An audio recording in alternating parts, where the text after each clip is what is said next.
الحمدللہ، اللہ تعالیٰ کا لاکھ لاکھ شکر ہے کہ مالک الملک نے اپنی یاد کی توفیق اور موقع عطا فرمایا۔ لاکھوں اور کروڑوں درود حضرت محمد مصطفیٰ صلی اللہ علیہ وآلہ وسلم پر، جن کے طفیل مالک الملک نے یہ مہربانی عطا فرمائی۔ سامعین کرام، اللہ تعالیٰ نے قرآن پاک میں ارشاد فرمایا، اعوذ باللہ من الشیطان الرجیم، بسم اللہ الرحمن الرحیم۔ اے ایمان والو، جب جنگ میں آمنے سامنے ہو تم کسی لشکر سے تو ثابت قدم رہو اور ذکر کرو اللہ تعالیٰ کا کثرت سے تاکہ تم کامیاب ہو جاؤ، اور اطاعت کرو اللہ تعالیٰ کی اور اس کے رسول صلی اللہ علیہ وآلہ وسلم کی، اور آپس میں نہ جھگڑو ورنہ کم ہمت ہو جاؤ گے اور اکڑ جائے گی تمہاری ہوا، اور صبر کرو، بے شک اللہ تعالیٰ صبر کرنے والوں کے ساتھ ہے۔ اور نہ بن جانا ان لوگوں کی طرح جو نکلے تھے اپنے گھروں سے اتراتے ہوئے اور لوگوں کے دکھلاوے کے لیے، اور روکتے تھے اللہ تعالیٰ کی راہ سے، اور اللہ تعالیٰ جو کچھ وہ کرتے ہیں اسے گھیرے ہوئے ہے۔ اور یاد کرو جب آراستہ کر دیے ان کے لیے شیطان نے ان کے اعمال، اور کہا کوئی غالب نہیں آ سکتا تم پر آج ان لوگوں میں سے، اور میں نگہبان ہوں تمہارا۔ اور جب آمنے سامنے ہوئیں دونوں فوجیں تو وہ الٹے پاؤں بھاگا اور بولا، میں بری الذمہ ہوں تم سے، میں دیکھ رہا ہوں وہ جو تم نہیں دیکھ رہے ہو، میں تو ڈرتا ہوں اللہ تعالیٰ سے، اور بے شک اللہ تعالیٰ سخت سزا دینے والا ہے۔ اور یاد کرو جب کہہ رہے تھے منافق اور وہ جن کے دلوں میں روگ تھا کہ مغرور کر دیا ہے ان کو ان کے دین نے، اور جو شخص بھروسہ کرتا ہے اللہ تعالیٰ پر تو بے شک اللہ تعالیٰ زبردست حکمت والا ہے۔ ابھی تک فرمان الہی جنگ بدر کے متعلق ہی جاری ہے۔ یہ معمولی جنگ نہ تھی بلکہ یوم الفرقان تھا، یعنی فیصلے کا دن تھا، جس میں مغرور اور متکبر طاقتور سرداروں کی کمر توڑ دی گئی، اللہ تعالیٰ کی طاقت کا اظہار ہوا، اللہ تعالیٰ کے بندوں کی مدد ہوئی اور ان کی طاقت مسلم ہوئی اور زبردست بن کر ابھری۔ ایسی حالت میں وہ نہتے ہاتھ اور تعداد میں بہت کم تھے، اور کفار ہر قسم کے اسلحہ سے لیس اور کثیر تعداد میں تھے۔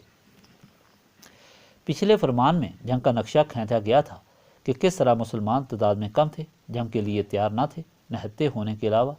وہ پانی سے محروم تھے، اور ریت پر پڑاؤ تھا جہاں سے پاؤں جما کر لڑ بھی نہ سکتے تھے۔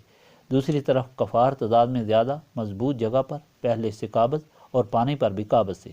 ان حالات میں اللہ تعالیٰ فرماتا ہے کیونکہ منشاء الہی یہ تھی کہ آج جنگ ضرور ہو، مسلمانوں کی مدد کی جائے اور کفار کو مٹا دیا جائے، اس لیے اللہ تعالیٰ نے ہر طریقہ سے مدد کی، نیند سے، پانی سے، فرشتوں سے، اور پھر مسلمانوں کی نظر میں کفار قلیل کر کے دکھائے گئے۔ دوسری طرف کفار کو بھی مسلمان قلیل دکھائے گئے تاکہ وہ ضرور لڑیں اور کہیں بھاگ نہ جائیں۔ جب جنگ ہوئی تو مسلمانوں کو فیصلہ کن فتح ہوئی، 70 کفار قتل ہوئے، 70 قید ہوئے، اور سارے متکبر سردار قتل ہو گئے۔ مال غنیمت کے متعلق بھی اللہ تعالیٰ نے بتا دیا کہ اس کو پانچ حصوں میں تقسیم کرنا ہے، 4 حصے مجاہدین کے لیے اور 5واں حصہ نبی پاک صلی اللہ علیہ وآلہ وسلم کے لیے تھا، جو حضور پاک صلی اللہ علیہ وآلہ وسلم کے ذاتی اخراجات پورے کرنے، حضور پاک صلی اللہ علیہ وآلہ وسلم کے اقربا کی مدد، مسافروں، مسکینوں اور یتیموں کے خرچ کے لیے تھا۔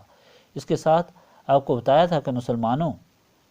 نے خوشی سے سب قبول کیا بغیر لالچ کے، کیونکہ ان کے دل و دماغ روشن تھے، ان کے نزدیک دنیا کی کوئی قیمت نہ تھی، بلکہ اللہ تعالیٰ اور اس کے رسول صلی اللہ علیہ وآلہ وسلم کی رضا کے لیے سب کچھ قربان کرنا اپنی سعادت سمجھی۔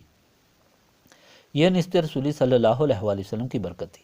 آج کا فرمان بھی اس جنگ کے حالات کے متعلق ہے۔ اس فرمان میں اللہ تعالیٰ نے اپنے بندوں کو کامیابی کا راستہ سکھایا ہے، فرمایا ہے کہ تمہاری کامیابی کے یہی ذریعہ ہیں، پہلا یہ کہ اللہ تعالیٰ اور اس کے رسول صلی اللہ علیہ وآلہ وسلم کی مکمل اطاعت، اور دوسرا ذکر الہی، تیسرا آپس میں اتحاد، اور سخت سے سخت مصیبت کے وقت صبر، اور یہ اصول قائم رکھے تو انشاءاللہ تعالیٰ ہمیشہ کامیاب بھی تمہارے قدم چومیں گی۔ اور اللہ تعالیٰ اور اس کے رسول صلی اللہ علیہ وآلہ وسلم کی اطاعت، دین کی مکمل پابندی اور اس کے ساتھ ذکر الہی کرنا ضروری ہے، کیونکہ ذکر الہی وہ چیز ہے جو دل و دماغ کو قوت بخشتی ہے، ہر چیز میں برکت بخشتی ہے، اور کائنات کا ذرہ ذرہ امداد کے لیے موجود ہوتا ہے۔ بعض مرتبہ اس طرح ہوتا ہے کہ جنگ میں یا صلح میں بھی انسان کو اس دنیا میں بڑی بڑی مصیبتوں کا سامان کرنا پڑتا ہے۔ شیطان اور نفس انسان کو گمراہ کر دیتا ہے اور انسان کا صبر ٹوٹ جاتا ہے، بس وہاں سے ہی اس کی ذلت شروع ہو جاتی ہے۔ اگر انسان استقامت رکھے، اللہ تعالیٰ اور اس کے رسول صلی اللہ علیہ وسلم کی اطاعت میں قائم رہے، ذکر الہی جاری رکھے اور صبر کا ہاتھ نہ جانے دے، تو ہر مشکل آسان ہو اور ہر مصیبت راحت بن جاتی ہے اور کامیابی قدم چومتی ہے۔ یہی اصول تھے جو جنگ بدر میں مجاہدین اسلام نے اپنائے۔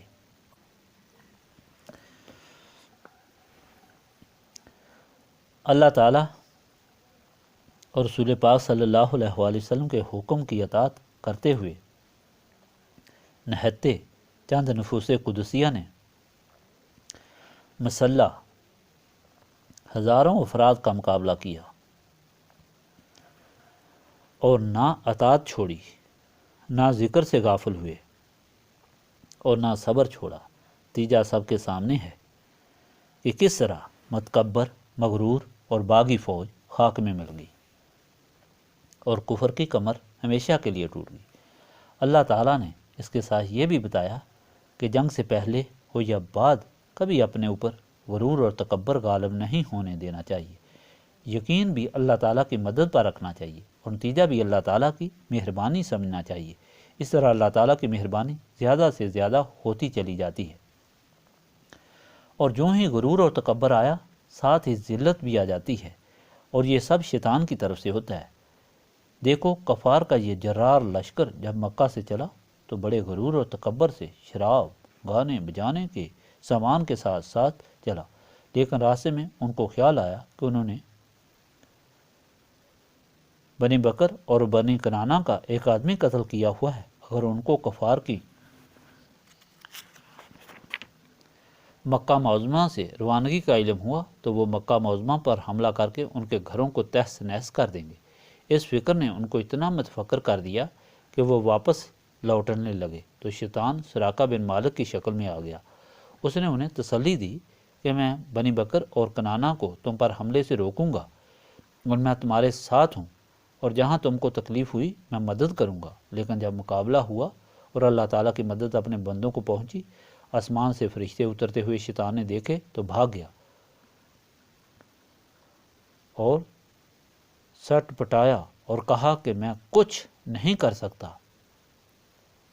کفار کا حال جو ہوا بیان ہو چکا ہے۔ اس سارے فرمان سے ثابت یہ ہوا کہ کامیاب زندگی اللہ تعالیٰ اور اس کے رسول صلی اللہ علیہ وآلہ وسلم کی اطاعت میں گزارنے، یاد الہی میں مصروف رہنے، صابر رہنے اور شیطان کی باتوں میں نہ آنے سے حاصل ہوتی ہے۔ لیکن یہ اوصاف کس طرح پیدا ہوتے ہیں کہ انسان کسی بھی صورت اللہ تعالیٰ اور اس کے رسول صلی اللہ علیہ وآلہ وسلم کی اطاعت سے روگردانی نہ کرے، شیطان کے دھوکے میں نہ آئے، ہر وقت ذکر الہی میں مصروف رہے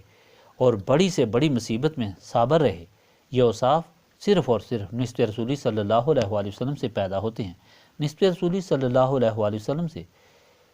دل و دماغ روشن ہوتے ہیں، نہ نفس گمراہ کر سکتا ہے نہ شیطان، پھر اللہ تعالیٰ اور رسول پاک صلی اللہ علیہ وآلہ وسلم کی اطاعت کی قیمت معلوم ہو جاتی ہے۔ ذکر الہی کے بغیر نہ دل اور نہ زبان رہ سکتی ہے۔ اس طرح خوف اور ڈر باقی نہیں رہتا، انسان صابر اور شاکر بن جاتا ہے۔ گویا نسبت رسولی صلی اللہ علیہ وآلہ وسلم میں ہی کامیابی کا راز ہے، جس کو پا کر نبی پاک صلی اللہ علیہ وآلہ وسلم کے غلاموں نے ساری کائنات پر فتح حاصل کر لی۔ وہی نسبت رسولی صلی اللہ علیہ وآلہ وسلم ہے جس کو حاصل کرنے کے لیے اور اپنے سینوں کو صاف کرنے کے لیے